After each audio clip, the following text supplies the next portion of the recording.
Fui ao aeroporto com minha nora, Emily, e meu neto, Michael, para dar as boas-vindas ao meu filho. Ele estava voltando depois de um ano trabalhando no exterior. De repente, um segurança se aproximou de mim e perguntou: Senhora, onde está a mulher que estava com a senhora? Fiquei surpresa. Você quer dizer minha nora? Ela acabou de ir ao banheiro. Pelo rádio da guarda, ouvi uma voz fria dizer: ela acabou de correr em direção ao portão G. Cerqueira. Fiquei ali paralisado, sem entender o que estava acontecendo. Rapidamente peguei meu celular para ligar para ela, mas ela não atendeu. O telefone já estava desligado. 15 minutos depois, a área de desembarque internacional estava caótica. Mas antes de continuarmos, certifique-se de estar inscrito no canal e conte-nos nos comentários de onde você está assistindo a este vídeo.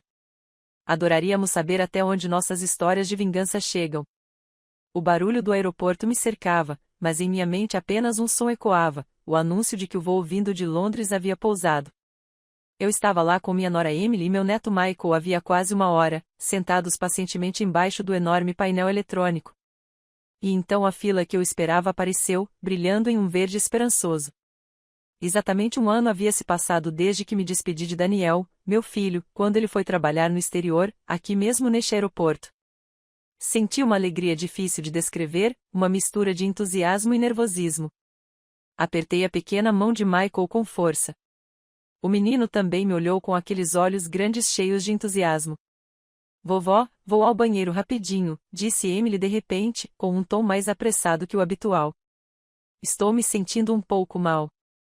Assenti com a cabeça, minha atenção já voltada para o portão de desembarque internacional, onde meu filho sairia em breve. Sorri para mim mesma, esquecendo completamente que Emily tinha ido embora.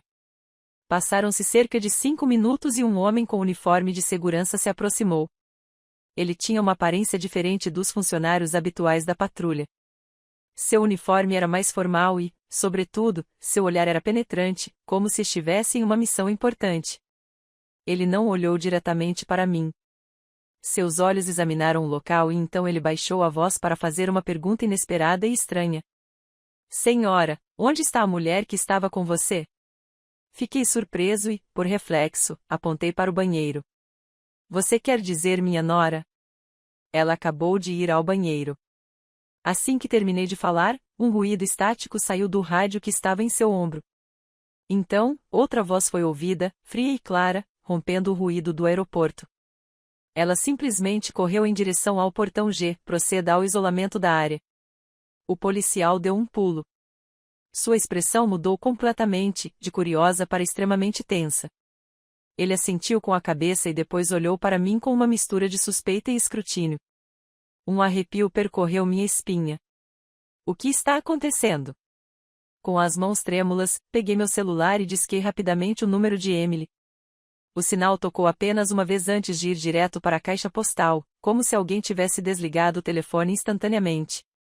Meu coração começou a bater descontroladamente. Ao mesmo tempo, de diferentes pontos do local, dezenas de homens se moviam rapidamente com armas nas mãos e distintivos da polícia no peito, espalhando-se pela sala de espera. Os passageiros começaram a notar algo estranho. Murmúrios foram ouvidos, alguns recuaram com medo, outros levantaram seus celulares para gravar. Eu abracei Michael com força. O menino começou a ficar com medo e escondeu o rosto no meu peito. E então, em meio a todo aquele caos, meu filho apareceu. Daniel saiu pela porta de desembarque. Parecia mais magro e bronzeado, mas seu sorriso era exatamente como eu me lembrava. Ele empurrava um carrinho de bagagem cheio de malas e, na outra mão, segurava uma pequena sacola de presente cuidadosamente embrulhada. Seus olhos percorreram a multidão com entusiasmo. Quando nossos olhares se encontraram, seu sorriso se alargou ainda mais, tornando-se deslumbrante. Ele levantou a mão para acenar e começou a caminhar rapidamente em nossa direção, deixando a carroça para trás. Mãe, Michael. Quando ele estava a apenas 4,5 metros de nós, duas pessoas avançaram sobre ele pelas laterais. Você é Daniel Miller? Uma voz fria foi ouvida. Daniel ficou paralisado, o sorriso congelado nos lábios. Ele assentiu com a cabeça, com uma expressão de perplexidade. Sim, sou eu. O que está acontecendo? O som das algemas ecoou seco e cruel, fechando-se firmemente em seus pulsos. A sacola de presente caiu no chão e seu conteúdo se espalhou por toda parte. Todos ao meu redor ficaram em silêncio. O que você está fazendo? Gritei, com a mente em frangalhos. Agarrei Michael, que já estava chorando alto, e corri em direção ao meu filho. Deixe meu filho ir, vocês estão levando o homem errado. Daniel estava completamente fora de si. Tentou se libertar em vão. Seu rosto se contorceu de medo. Por quê? O que eu fiz de errado? Um policial corpulento me parou. Seu braço era como uma pinça de ferro. Sua voz era monótona e sem emoção, como a de uma máquina. A senhora Miller se acalmou. Ele foi preso por envolvimento em uma rede internacional de golpes. Por favor, venha conosco à delegacia para prestar depoimento. Meus ouvidos zumbiam. O mundo que minutos antes transbordava de alegria, pois o reencontro havia se desfeito completamente, agora desmoronava por completo. Só pude assistir enquanto levavam meu filho embora com as mãos algemadas nas costas, em meio a flashes de câmeras e olhares curiosos de todo o aeroporto. A polícia não me levou imediatamente para uma sala de interrogatório. Conduziram-me, a mim e a Michael, para uma pequena sala de espera, estéril, talvez reservada para casos especiais. Michael não parava de soluçar em meus braços. Seu corpinho tremia sem parar. Eu precisava ser forte por ele. Com a mão trêmula, disquei o número de Linda, minha prima mais próxima na cidade. Minha voz estava falhando. Não soava mais como minha. Linda, vem agora mesmo para o aeroporto. Entre pelo terminal internacional. Peça para falar com a segurança. Leve o Michael. Daniel. Não consegui terminar a frase. Senti um nó na garganta. A polícia o prendeu. Preciso ir agora. Linda chegou como um sopro de vento, pálida como um lençol. Ela não perguntou muita coisa. Apenas assentiu em silêncio e estendeu os braços em direção a Michael. Senti como se meu coração estivesse sendo arrancado quando tive que separar, um por um, os dedinhos do meu neto das minhas roupas. Vovó, ele soluçou. Onde estão papai e mamãe? Ele me abraçou forte, sem querer me soltar. Por fim, Linda teve que carregá-lo nos braços. Seu choro ecoou por todo o corredor, um coro de partir o coração. Vovó, papai, mamãe, até que suas silhuetas desapareceram atrás da porta automática. Apenas eu permaneci sozinha em um silêncio aterrador.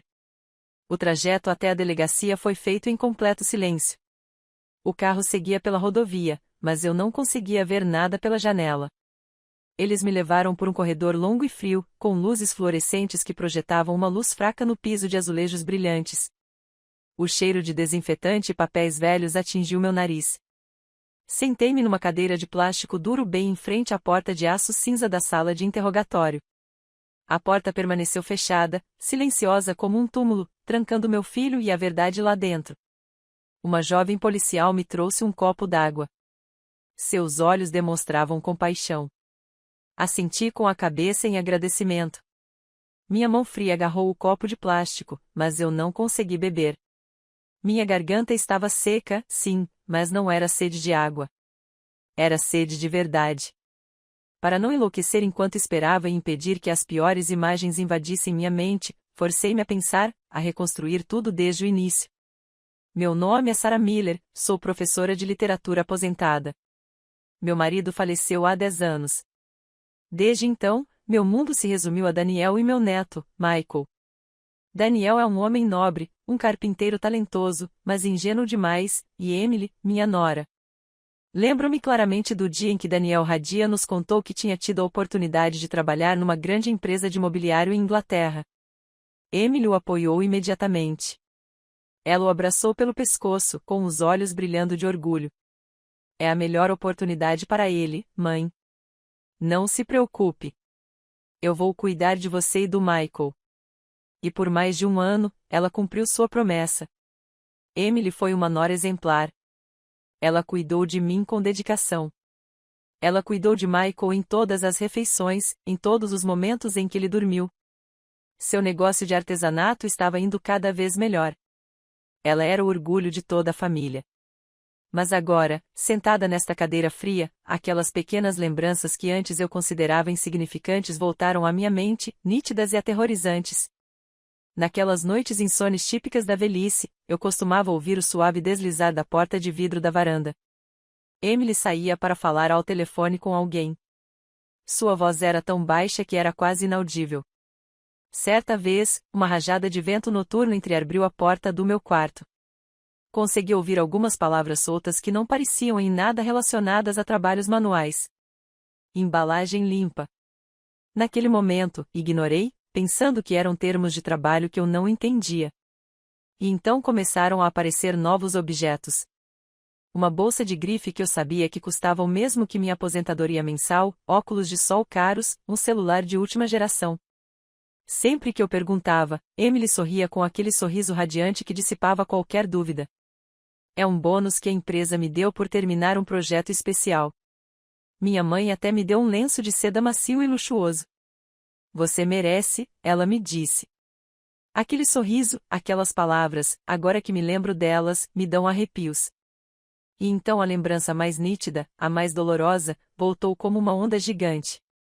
Era uma tarde de outono, há uns 3 meses. Eu estava regando meus vasos de gerânios no corredor, bem ao lado do escritório da Emily. A porta era um pote.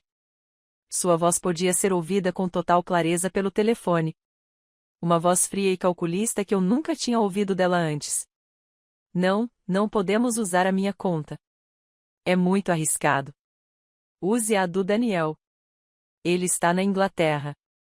Ele não vai descobrir. Assim, o dinheiro parecerá mais limpo. Limpo. Essa palavra ficou gravada em mim como uma adaga.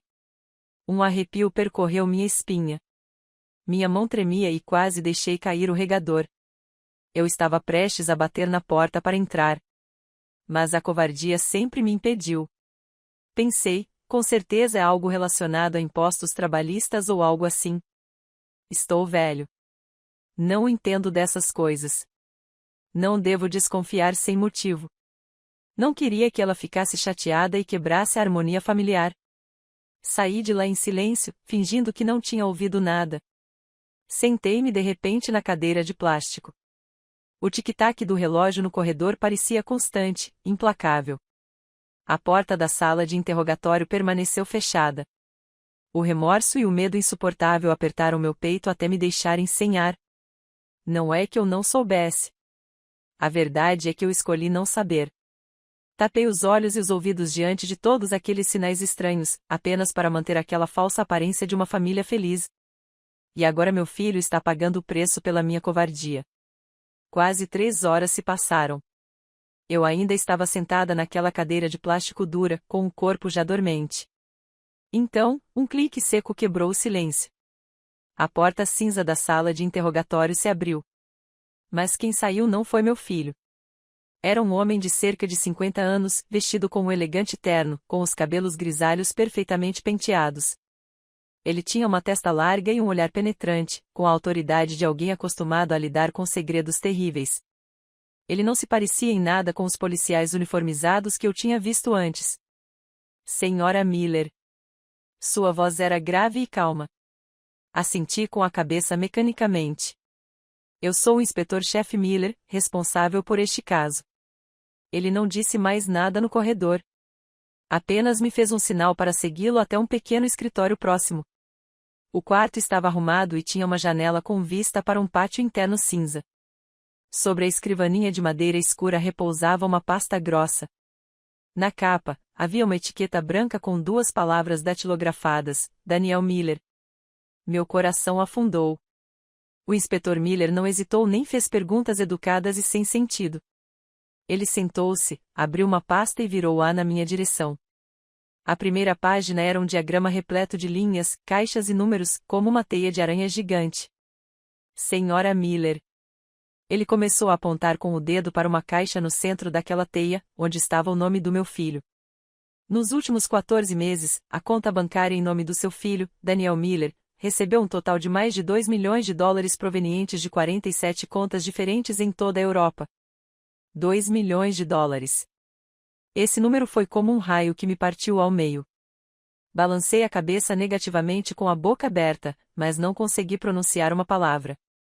Ele virou para a página seguinte, onde havia uma lista de transações. Esse dinheiro, continuou ele com um tom monótono, como o de um apresentador de telejornal, foi transferido quase imediatamente para contas no Panamá e nas Ilhas Cayman. É um processo clássico de lavagem de dinheiro, senhora. Muito profissional. Não pode ser. Finalmente, consegui dizer alguma coisa. Levantei-me de repente, apoiando as duas mãos na mesa para não cair. Minha voz tremia, carregada de indignação. Meu filho é carpinteiro. Ele só sabe usar as mãos para lixar madeira e pregar pregos, não sabe lidar com números. Ele nem sabe usar esses aplicativos bancários complicados. Como ele poderia lavar dinheiro?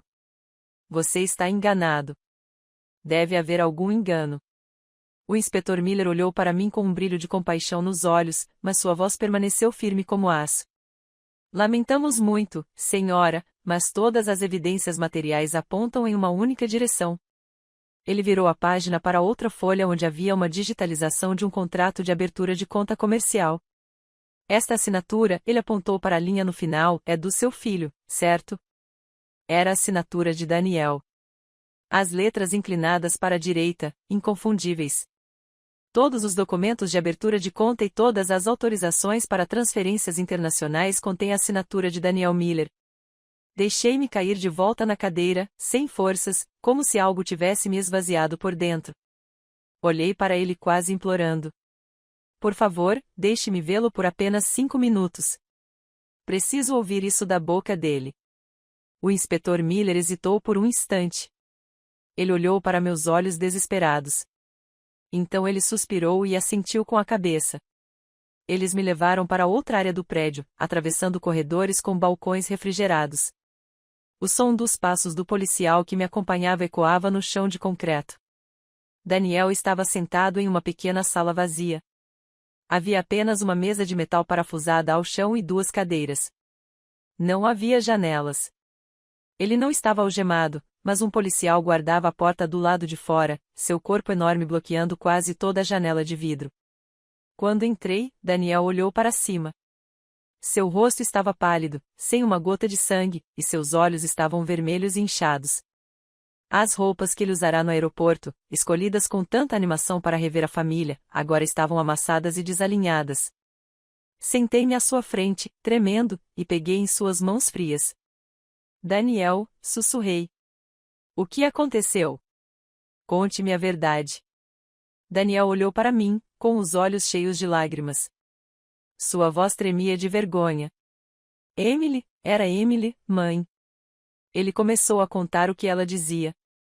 Ela disse que precisava abrir uma conta comercial para importar materiais artesanais da Ásia para seu novo negócio. Não entendi nada daquilo. Ele respirou fundo, tentando se acalmar. Um dia antes de eu viajar para a Inglaterra, ela me encontrou em uma cafeteria. Ela me entregou uma pilha de papéis e me apressou. Assine já. O advogado está à espera. Tem de estar pronto hoje para que a mercadoria chegue a tempo. Dei uma olhada nos documentos, vi o nome da empresa, vi as condições, mas era tudo linguagem jurídica. Não entendi nada. Eu confiei na mãe dela. Pensei que estava apenas ajudando-a a realizar seu sonho. Ele apoiou a cabeça na mesa de metal, com os ombros tremendo. Assinei sem ler uma única palavra. Bem, mãe, onde ela apontou, eu assinei. Assinei tudo. Uma verdade cruel e dolorosa foi revelada com clareza cristalina. Meu filho, por amor e confiança cega, tornou-se o bode expiatório nas mãos da própria esposa. Nesse exato momento, a porta do quarto se abriu repentinamente. O inspetor Miller entrou com um rosto inexpressivo. O tempo acabou, senhora. Ele olhou para Daniel, que estava caído, e depois olhou para mim. Seus olhos agora tinham um brilho mais frio. Acabamos de receber uma atualização. A mulher que estava com você no aeroporto, Emily Miller, foi confirmada como a principal operadora desta rede na filial espanhola. Ela já havia planejado sua fuga antes mesmo de detectar nossa presença. Ele fez uma pausa, como se quisesse que cada palavra ficasse gravada na minha mente, e proferiu a frase final, aquela que destruiu qualquer esperança, por menor que fosse. Todas as transações, todo o dinheiro ilícito, passam por contas em nome do seu filho. Com o autor intelectual foragido da justiça, Daniel Miller será processado por lavagem de dinheiro e por ser cúmplice de uma rede internacional de fraudes, servindo como bode expiatório. Meu filho era o bode expiatório perfeito. Um policial entrou vindo de fora e ajudou Daniel a se levantar gentilmente. Meu filho não resistiu. Caminhou como uma sombra, sem tropeçar. Ao chegar à porta, ele se virou e olhou para mim uma última vez. Em seus olhos, não havia raiva, apenas desespero absoluto. Saí da delegacia quando o céu já começava a escurecer. O mundo continuou seu curso. Os carros ainda corriam. As pessoas caminhavam como sempre, mas meu mundo havia sido despedaçado. A primeira coisa que fiz na manhã seguinte foi procurar um advogado. Era minha única esperança naquele momento. Fui ao escritório do Sr. Roberts, um advogado de meia-idade conhecido por seu bom coração, recomendado por um velho amigo. Ele me recebeu em um escritório aconchegante com prateleiras de madeira que iam até o teto. Ele ouviu minha história com paciência, chegando até a acenar com a cabeça ocasionalmente com uma expressão de simpatia. Mas quando lhe entreguei o resumo das acusações que o inspetor Miller me permitirá fotocopiar, seu sorriso amável desapareceu. Ele leu repetidas vezes, franziu a testa e recostou-se na cadeira, juntando as mãos. Senhora Miller, disse-lhe com cortesia, mas com distanciamento, lamento muito pelo que sua família está passando, mas este caso é muito complicado e as evidências são esmagadoras. A assinatura do seu filho está por toda parte, defendê-lo será praticamente impossível. Ele recusou-se a aceitar o caso com benevolência, alegando que já tinha muitos casos pendentes. Saí do escritório dele com a sensação de que um balde de água fria tinha sido jogado em mim, mas não desisti. Visitei uma segunda empresa e depois uma terceira. As respostas foram semelhantes. Eles me olharam com compaixão e balançaram a cabeça, ao verem a pasta grossa. Um jovem advogado, talvez por falta de experiência, foi brutalmente honesto comigo. Senhora Miller, seu filho é o bode expiatório perfeito. Nenhum júri vai acreditar que um homem adulto assinou tantos documentos sem lê-los. Aceitar este caso só lhe traria prejuízos financeiros e afetaria meu histórico de vitórias. No fim das contas, voltei para casa em um estado de total desespero. A pesada porta de ferro se abriu, e a única coisa que me recebeu foi um silêncio aterrador. A casa que Emily e eu havíamos construído juntas agora parecia estranha e fria. Na mesa de centro da sala de estar, o cartaz de papelão que Michael havia feito com tanto empenho na tarde anterior ainda estava lá. A frase rabiscada, "Bem-vindo de volta, papai", estava pintada em cores vibrantes, como uma zombaria amarga da tragédia que acabará de acontecer. Deixei-me cair no sofá, encarando a lista de escritórios de advocacia no caderno, todos já riscados com pinceladas furiosas de tinta. A esperança havia se esvaído. Nesse exato momento, a campainha tocou. Eu não queria ver ninguém, mas a campainha continuava tocando, insistente, determinada. A contragosto, arrastei-me até a porta. Em frente a ele estava uma mulher de aproximadamente 40 anos. Ela vestia-se simplesmente com jeans e uma camisa, e seus cabelos escuros estavam presos em um coque impecável. Mas o que mais me chamou a atenção foram os seus olhos, olhos penetrantes e inteligentes que transmitiam uma determinação incomum. Senhora Sarah Miller? Perguntou ela com voz firme e clara. Assenti com a cabeça, ainda me perguntando quem era ela. Sou a detetive Sarah Bennett. Ela se apresentou, mostrando um distintivo da polícia. Faço parte da equipe de crimes cibernéticos e estou monitorando Emily Miller há muito tempo. Ouvir o nome Emily Miller sair da boca de uma pessoa desconhecida me assustou. Dei um passo para trás e a convidei a entrar. Estávamos sentados na sala de estar, bem ao lado daquela placa de boas-vindas que agora parecia uma maldição. Bennett não era direto como o inspetor Miller. Ela perguntou sobre Daniel. O que ele gostava de comer? Como era a personalidade dele? Como estava indo o trabalho dele como carpinteiro? Essas perguntas não soavam como um interrogatório, mas sim como uma tentativa genuína de conhecer o verdadeiro Daniel. Depois de um tempo, vendo que eu estava mais calma, ela me disse: Senhora Miller, eu li o processo.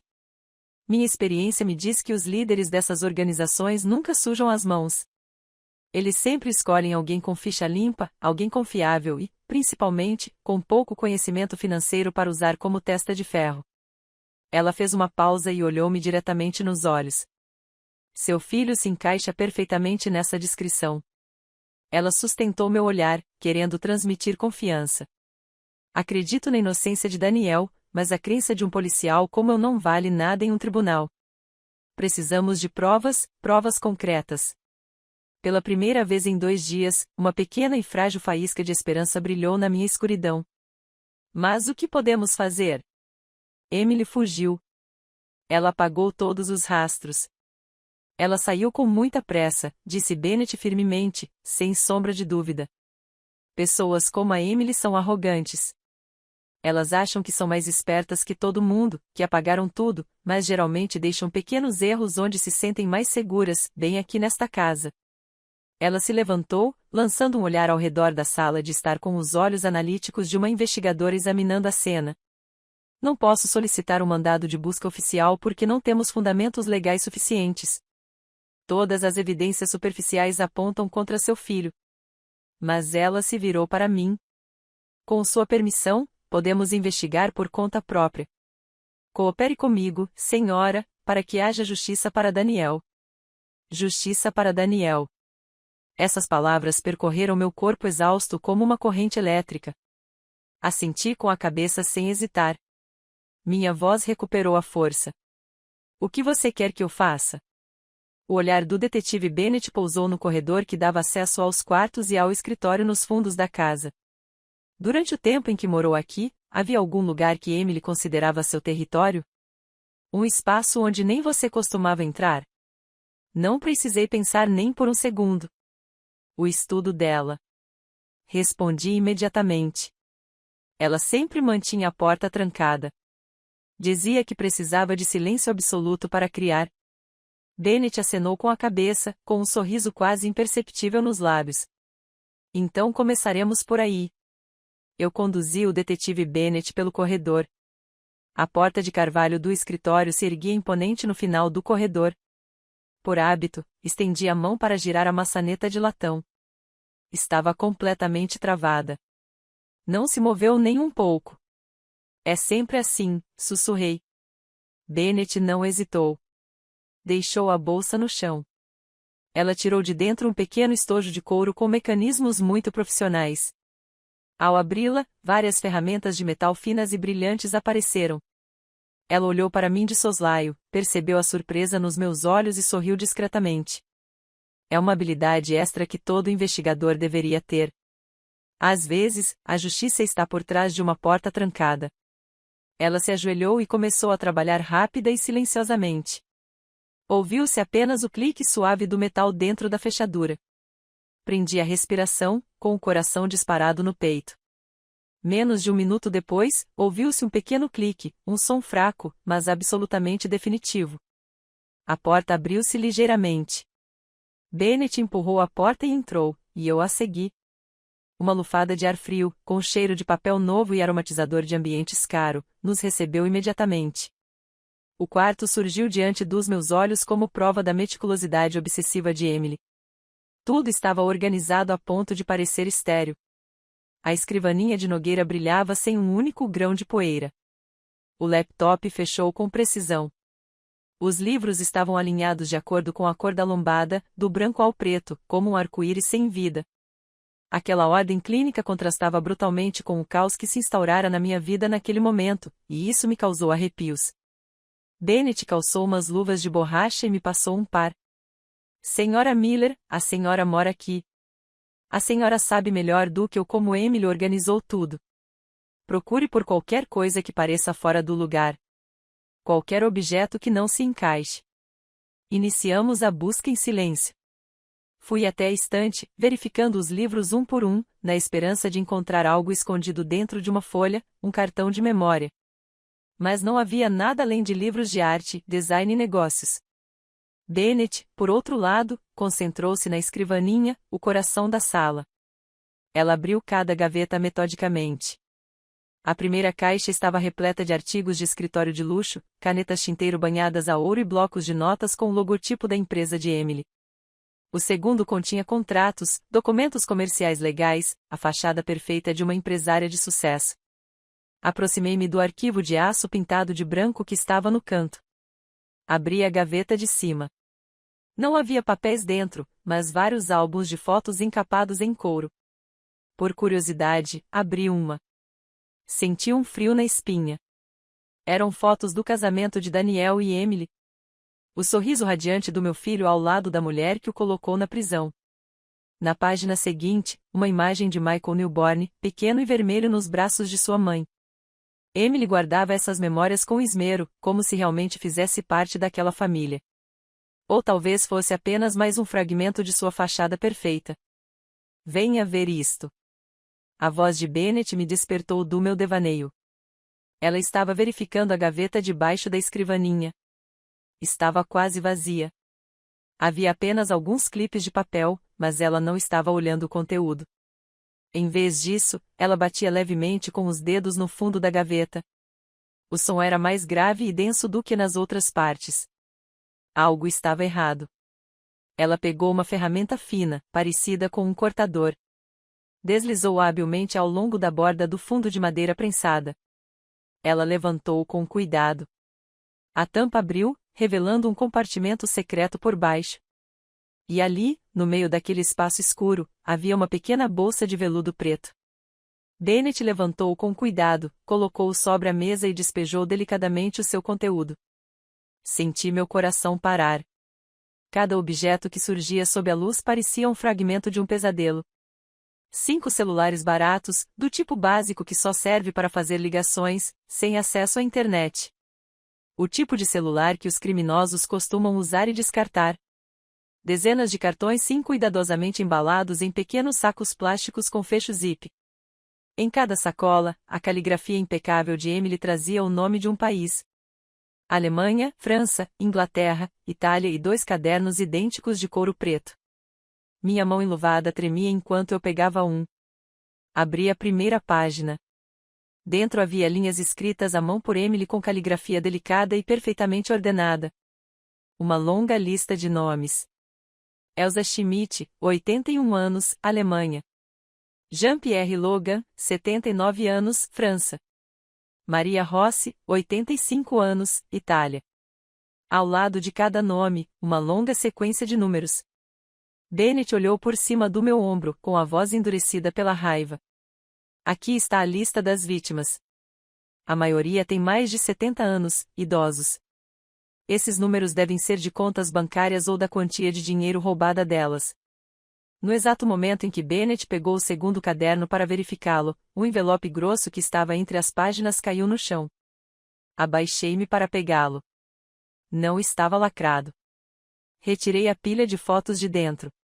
Não eram fotos de família. Eram imagens de Emily em roupas elegantes, sentada em salas de reuniões de hotéis 5 estrelas ao lado de homens estrangeiros. Uma aparência muito suspeita. Ela estava brindando, apertando mãos, sorrindo para eles. Virei a página para uma foto e paralisei. Nela, Emily estava ao lado de um homem alto de terno preto com uma cicatriz longa e feia na bochecha direita. Aquele rosto, aquela cicatriz, eu me lembrava bem. Eu o tinha visto no noticiário alguns meses atrás.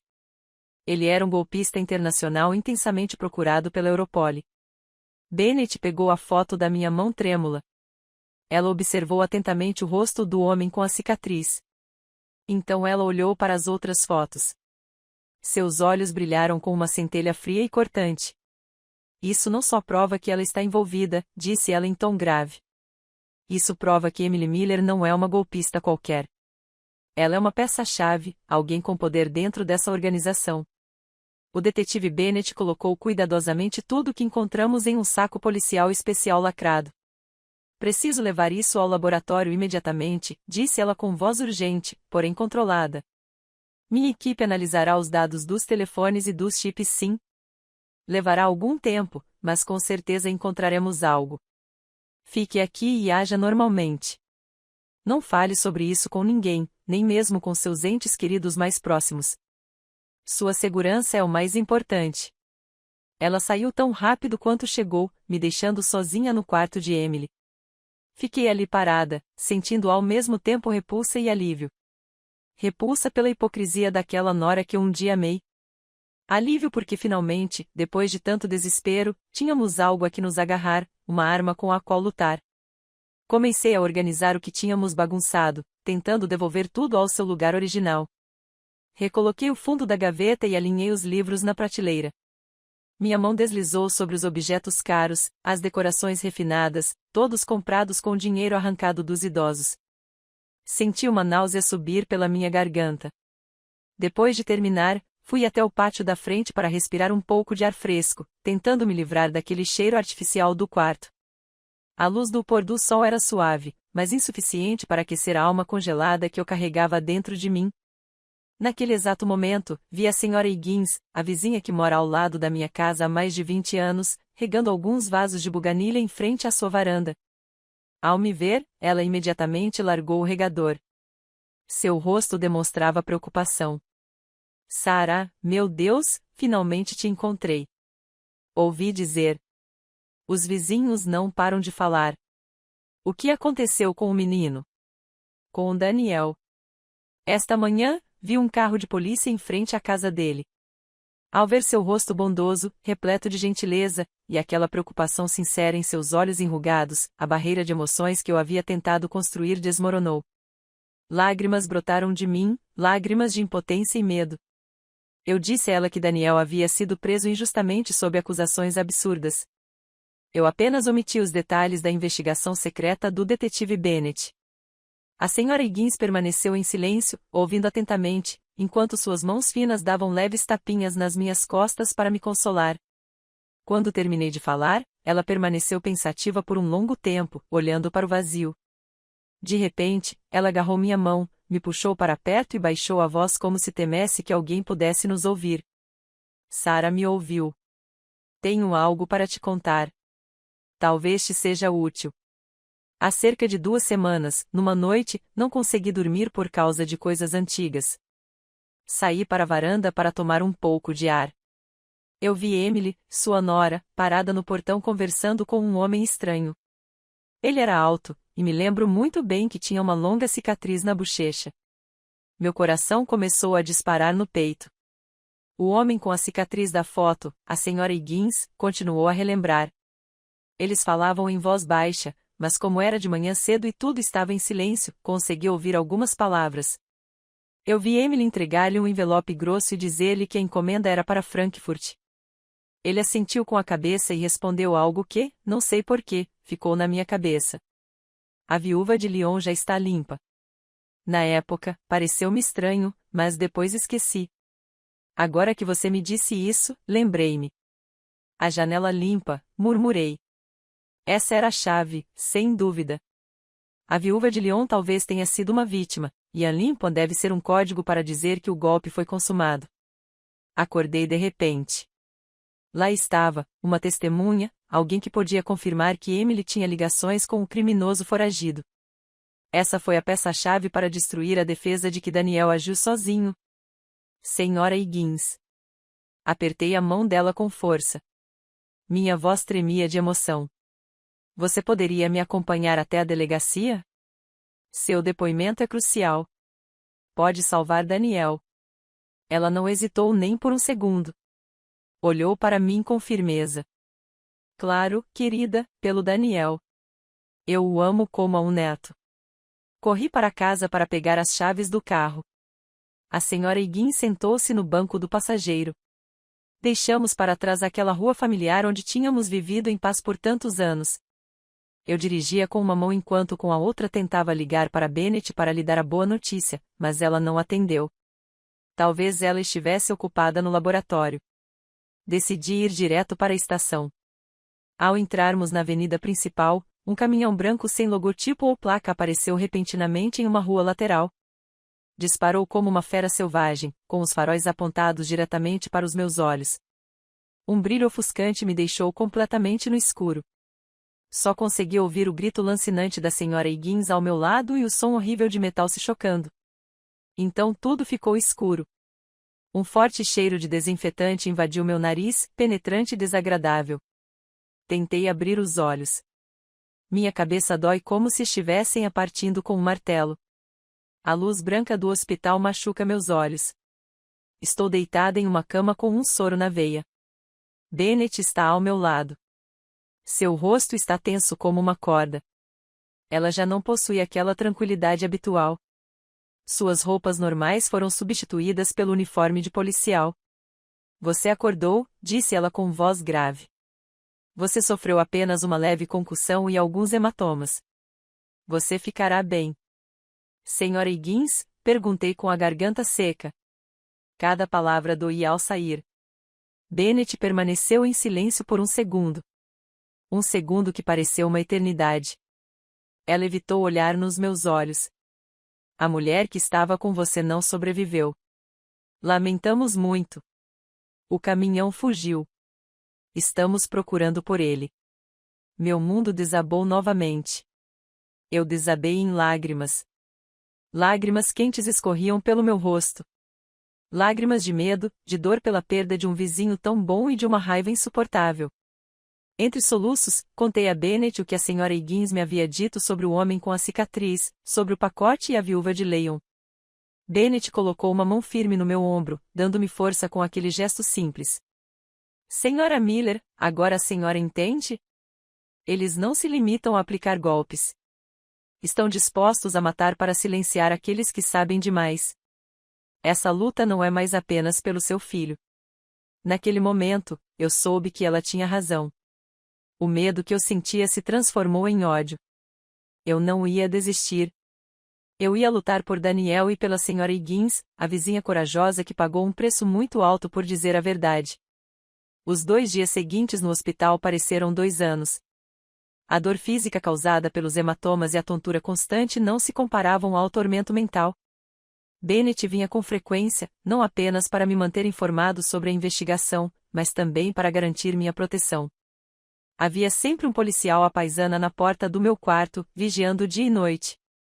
Sua presença silenciosa me fazia sentir segura, mas também me lembrava de que o perigo estava muito próximo. Em momentos de solidão, a culpa me invadiu. E se eu não tivesse levado a senhora Higgins no carro? E se tivéssemos sido mais cuidadosos? E se eu tivesse chamado um táxi em vez de dirigir? Milhares de anciãs giravam na minha cabeça. Em uma de suas visitas, ao me ver sentada sem reagir, Bennett colocou a mão no meu ombro e me disse firmemente, Senhora Miller, não se culpe mais. Eles já estavam atrás dela. Talvez a tenham visto conversando com você. Talvez já estivessem vigiando a casa. Cedo ou tarde, eles iriam agir. A culpa não é sua. A culpa é daqueles desgraçados. O funeral da senhora Higgins foi realizado enquanto eu ainda estava no hospital. O filho dela, um homem de meia idade que mora em outra cidade, me ligou. Ele não me repreendeu por nada. Apenas me agradeceu por estar com sua mãe em seus últimos momentos. Pedi à Linda que encomendasse uma grande coroa de flores. Na fita preta, escrevi de próprio punho, em homenagem a um vizinho corajoso. A justiça será feita. Não era apenas uma promessa para a senhora Higgins. Era um juramento para mim mesmo. No dia em que recebi alta, foi a própria Bennett quem veio me buscar de carro. No caminho para casa, enquanto o carro percorria as ruas, eu sabia muito bem que ela havia me dado a primeira boa notícia. Encontramos o caminhão, disse ela, olhando fixamente para a estrada. O motorista o alugou com documentos falsos, mas cometeu um erro estúpido. Ele pagou o aluguel com um cartão de crédito. Embora esse cartão também fosse falso, criado com informações roubadas, a transação deixou um rastro digital. Minha equipe não podia ignorar. Bennett explicou que a equipe de investigação de crimes cibernéticos que ela lidera seguiu essa pista até uma lan house em uma área operária nos arredores da cidade. Graças às câmeras de segurança do local, eles conseguiram obter uma imagem nítida do suspeito no exato momento em que ele realizava a transação online. E aquele rosto, disse Bennett com um tom de satisfação impossível de esconder, combina perfeitamente com um perfil na base de dados da Europol. Seu nome verdadeiro é Jason Smith. Ele é um bandido a serviço de organizações criminosas, com antecedentes por agressão e extorsão. E sabe o que mais? Sua característica mais marcante é uma longa cicatriz na bochecha direita. Apenas algumas horas depois de confirmar sua identidade, a polícia invadiu um albergue barato onde Jason estava escondido. Ele não ofereceu resistência, como se já soubesse que aquele dia chegaria. Bennett me levou de volta para casa, certificou-se de que tudo estava em ordem e depois retornou à delegacia para participar diretamente do interrogatório. Naquela mesma noite, ela me ligou para me contar o que tinha acontecido. No início, ele era como uma pedra, relatou Bennett. Ele repetia a mesma frase várias vezes. Foi um acidente de trânsito. Fiquei com medo e fugi. Ele insistiu que não sabia quem era Emily e que não tinha qualquer ligação com qualquer rede criminosa. Ele interpretou o papel de um caminhoneiro assustado por ter atropelado alguém com perfeição. Eles o interrogaram durante 24 horas seguidas. Os investigadores mais experientes revezaram-se no interrogatório, utilizando todo tipo de táticas, das mais duras às mais brandas, mas não conseguiram obter qualquer informação dele. Finalmente, decidi tentar algo diferente, disse Bennett com um tom mais sério. Não entrei mais na sala como inspetor de polícia. Entrei com algumas fotos. Ela havia impresso em cores as fotos das vítimas que encontrou no caderno de Emily. Pessoas idosas e amáveis sorrindo com seus netos em fotos de família. Ela os colocou sobre a mesa de metal bem em frente a Jason. Ela começou a falar com voz calma, mas com palavras afiadas como facas. Esta é a senhora Schmidt, de 82 anos, de Berlim. Todo o seu dinheiro da aposentadoria desapareceu. Ela teve que vender a casa onde morou a vida toda e se mudou para um asilo do governo. Ela mostrou outra foto. Este é o senhor Dubois, de 78 anos, de Lyon. Ele era viúvo.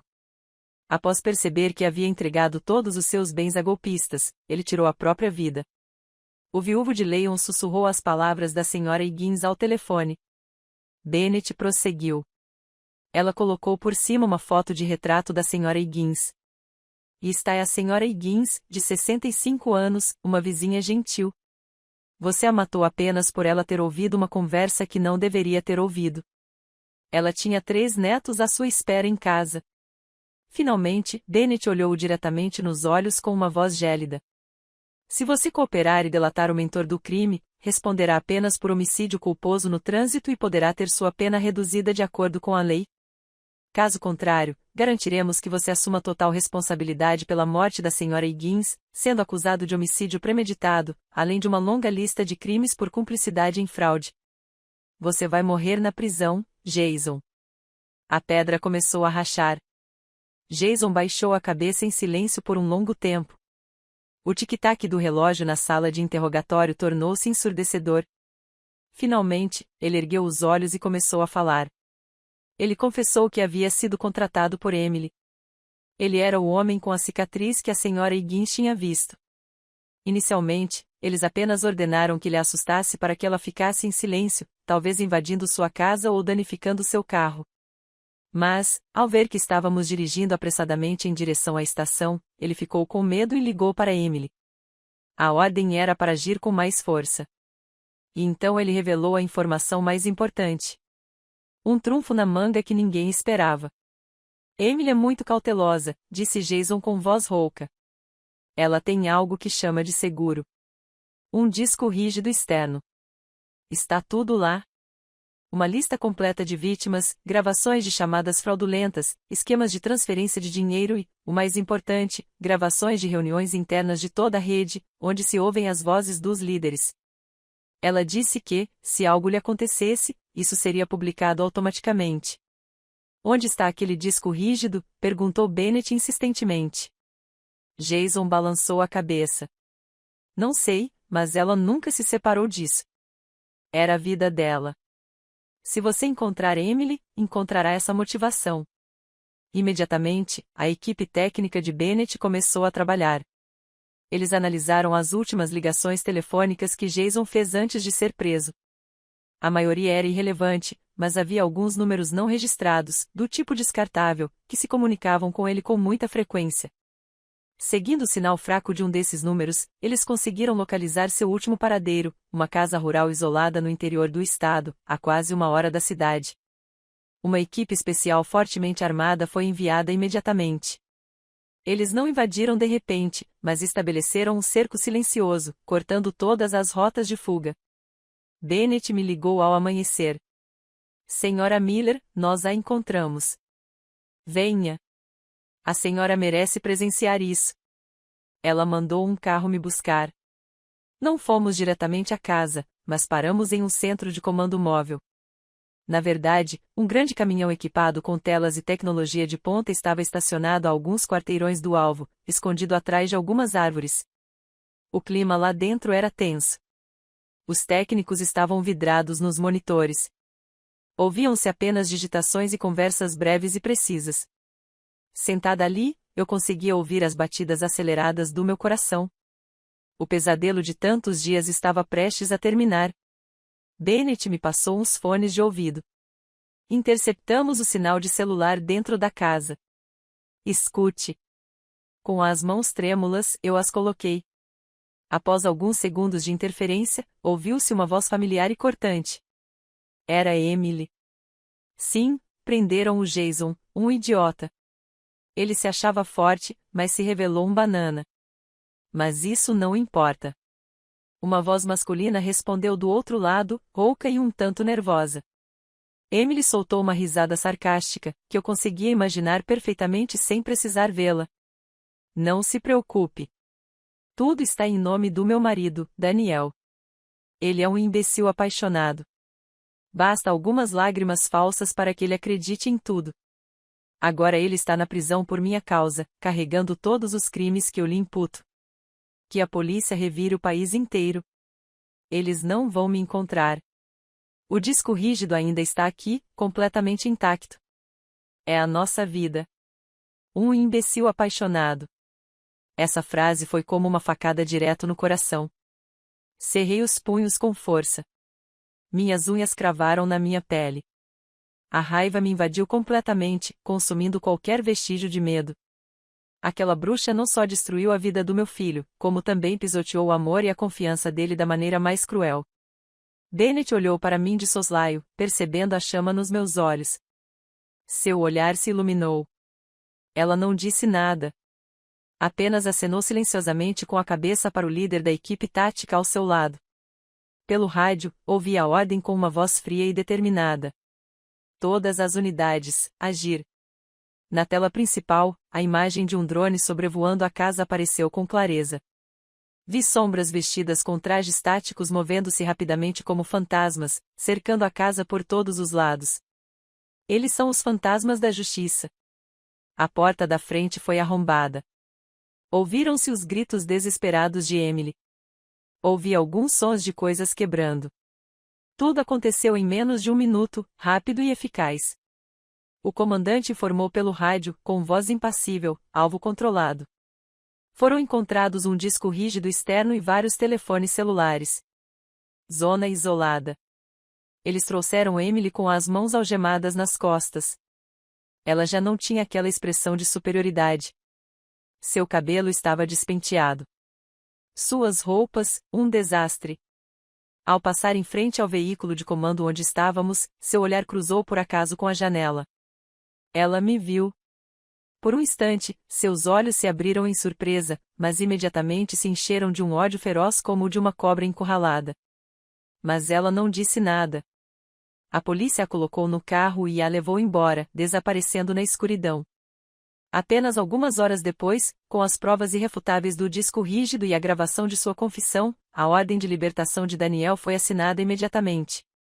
Fui ao centro de detenção buscar meu filho. Quando a pesada porta de metal se abriu com um rangido estridente, Daniel saiu. Alguns dias na prisão o destruíram. Ele parecia mais magro, esquelético, com a barba por fazer e olheiras profundas e escuras, mas seus olhos já não refletiam desespero. Em seu lugar, havia um vazio doloroso. Ele não disse uma palavra. Apenas caminhou rapidamente em minha direção e me abraçou com força. Senti seus ombros tremerem. Abracei-o forte, acariciando suas costas como fazia quando ele era criança. No caminho de volta, ele finalmente falou com uma voz que não tinha usado por dias. Não consigo acreditar, mãe. A pessoa que eu mais amava, a mãe do meu filho, pôde fazer uma coisa dessas comigo. Como pude ser tão cego? Quando chegamos à nossa casa de sempre, Linda já tinha trazido Michael. O menino estava sentado no sofá com uma expressão triste, mas ao ver Daniel entrar, seus olhos brilharam. Ele gritou, papai, com voz clara, e correu como uma flecha em direção aos braços abertos do pai. Daniel ajoelhou-se, abraçou seu filhinho com força e enterrou o rosto em sua cabecinha macia. Ao ver aquela cena, eu soube que o pior pesadelo da minha vida havia terminado, mas também soube que meu filho havia mudado para sempre. A cicatriz em seu coração jamais cicatrizaria completamente. Ele olhou para mim, e seus olhos agora estavam cheios de uma determinação inabalável. Acabou. Vou me divorciar dela, disse-lhe firmemente. Vou lutar pela guarda do Michael. Não vou permitir que meu filho cresça com uma mãe assim. Algumas semanas depois, no dia do primeiro julgamento, o céu estava cinzento. Daniel Bennett e eu estávamos sentados na primeira fila, reservada para testemunhas e pessoas envolvidas. Daniel vestia um terno formal, mas ainda tinha um rosto magro. Sentava-se ereto, com o olhar fixo à frente, sem desviar o olhar. A sala do tribunal era espaçosa e solene, com antigos bancos de carvalho e o brasão nacional dourado pendurado no alto, atrás do juiz. O ambiente estava carregado de tensão. Os jornalistas lotavam os bancos traseiros e suas câmeras pareciam canhões negros apontando diretamente para o cais. O caso de fraude transnacional com implicações de assassinato abalou o país e Emily tornou-se o centro das atenções. A porta lateral se abriu. 2 agentes escoltaram Emily para dentro. Ela vestia um uniforme de prisioneira cinza e folgado, parecendo muito mais magra e pálida. Sua outrora brilhante cabeleira agora estava apressadamente presa na nuca, deixando à mostra uma testa desbotada. Ela caminhava com os olhos fixos no chão, sem ousar olhar para nós sequer uma vez. Jason Smith e os outros cúmplices da rede também foram trazidos posteriormente sentados no banco dos réus ao lado dela. A cicatriz na bochecha de Jason parecia ainda mais intimidadora sob a luz da quadra. Fui chamada como a primeira testemunha. Quando me levantei, todos os olhares na sala se voltaram para mim. Respirei fundo, coloquei a mão sobre a Bíblia e jurei dizer a verdade. O promotor, um homem de meia idade com voz firme e incisiva, começou a me perguntar sobre o meu dia a dia com Emily, sobre os sinais suspeitos que, na minha ingenuidade, eu havia ignorado. Contei tudo, desde as ligações secretas à noite, os artigos de luxo excessivamente caros até aquela frase fatal sobre usar a conta de Daniel para que o dinheiro parecesse mais limpo. Quando relatei em detalhes como, juntamente com o detetive Bennett, descobrimos a pequena bolsa de veludo preta na gaveta secreta e os cadernos com os nomes das vítimas idosas. A sala ficou completamente silenciosa. Eu podia sentir a indignação se espalhando pelo ar. O advogado de defesa de Emily, um sujeito astuto, tentou insinuar que eu tinha preconceitos contra minha nora para diminuir o valor do meu depoimento.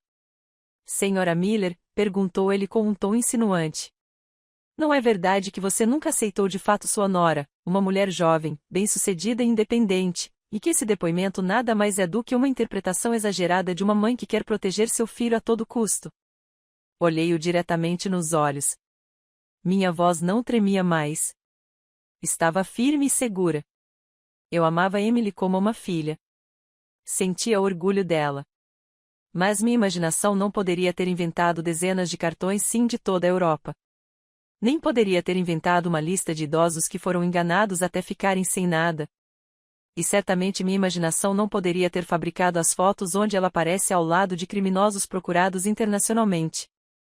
Ouviram-se murmúrios na sala. O advogado ficou sem palavras e não fez mais perguntas. Nos dias seguintes, foram apresentadas as provas extraídas do disco rígido. Eram golpes devastadores, impossíveis de negar.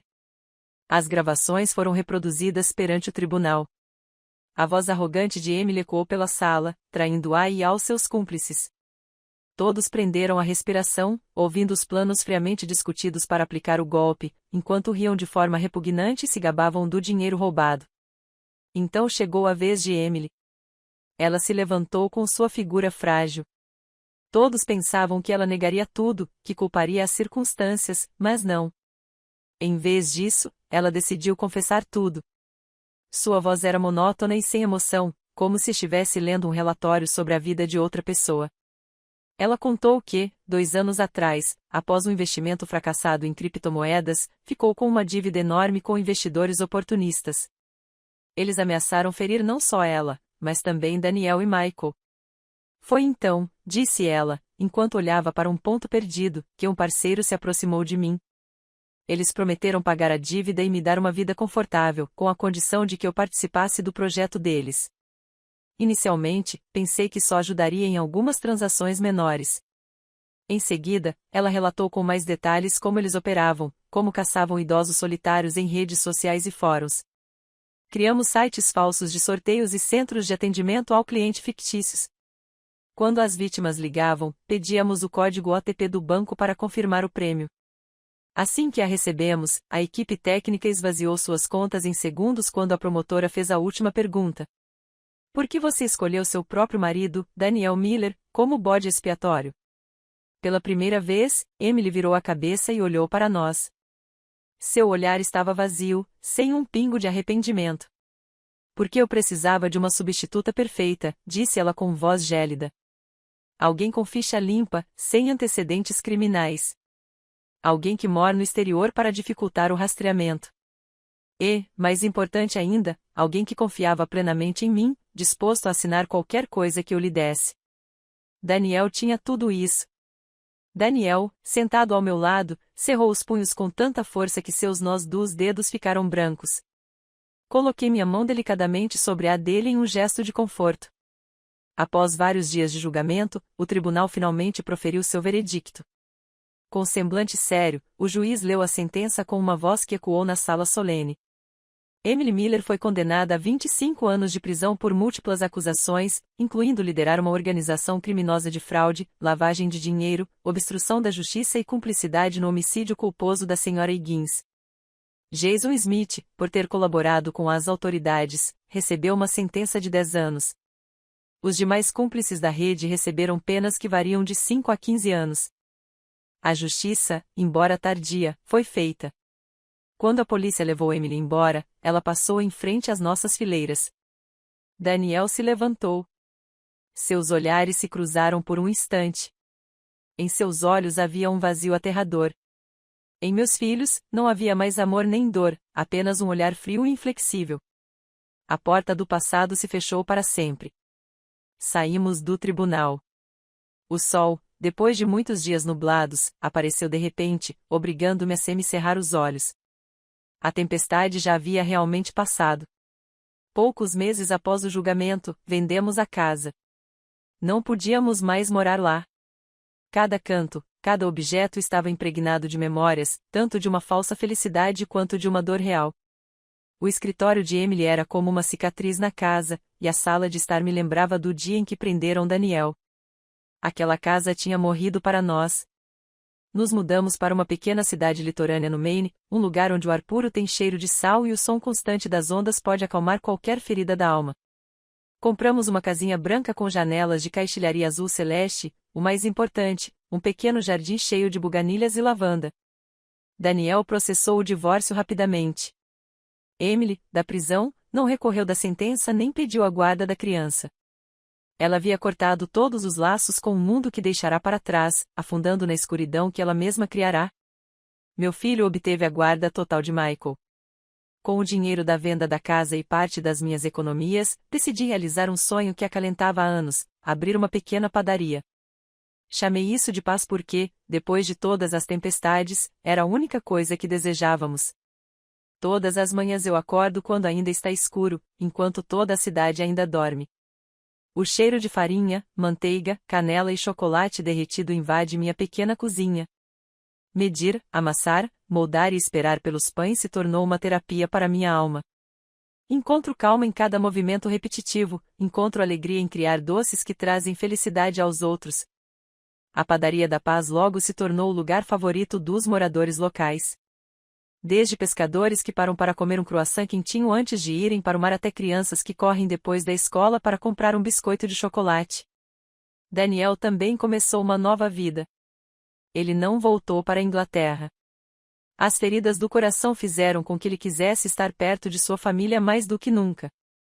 Ele conseguiu um emprego em uma pequena oficina de design de interiores na cidade.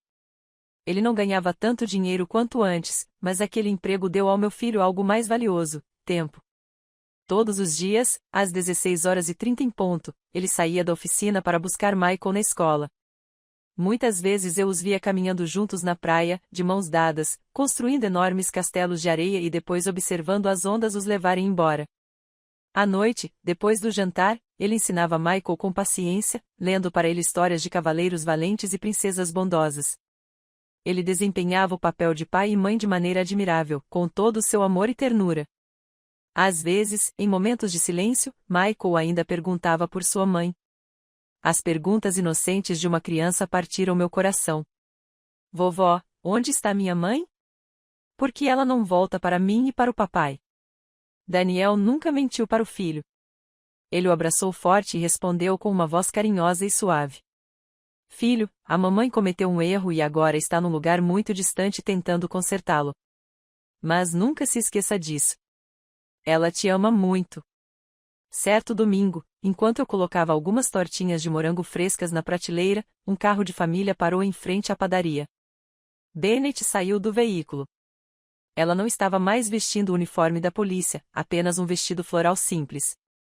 Ela parecia relaxada e feliz. Capitã Bennett.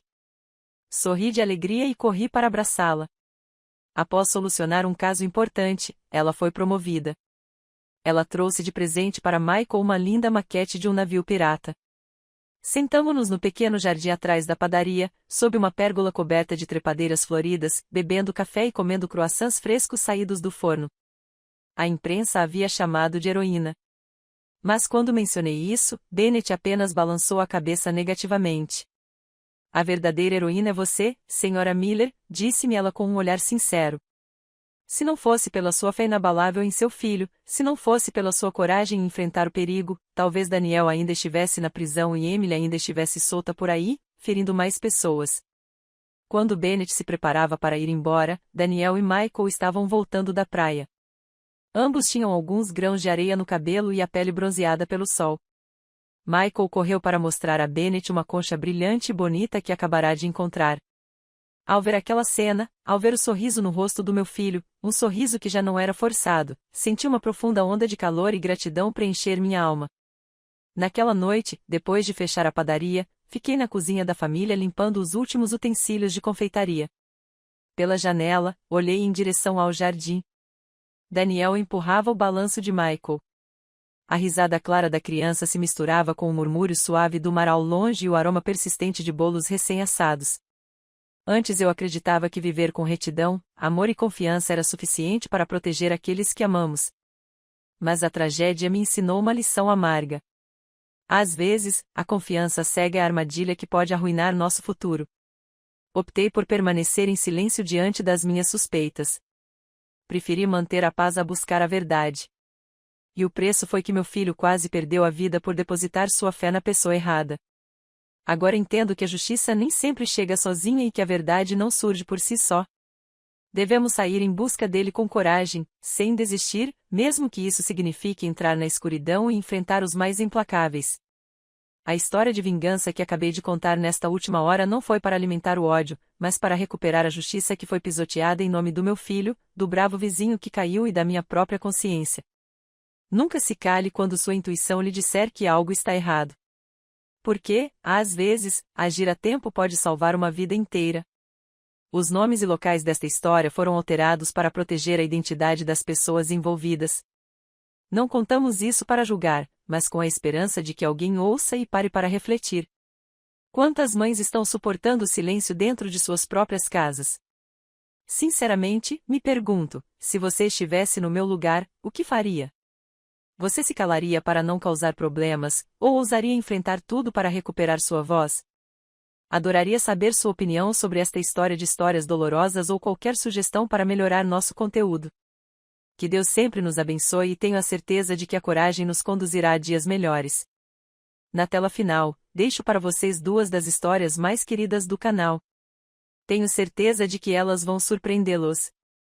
Obrigado por ter ficado comigo até este momento.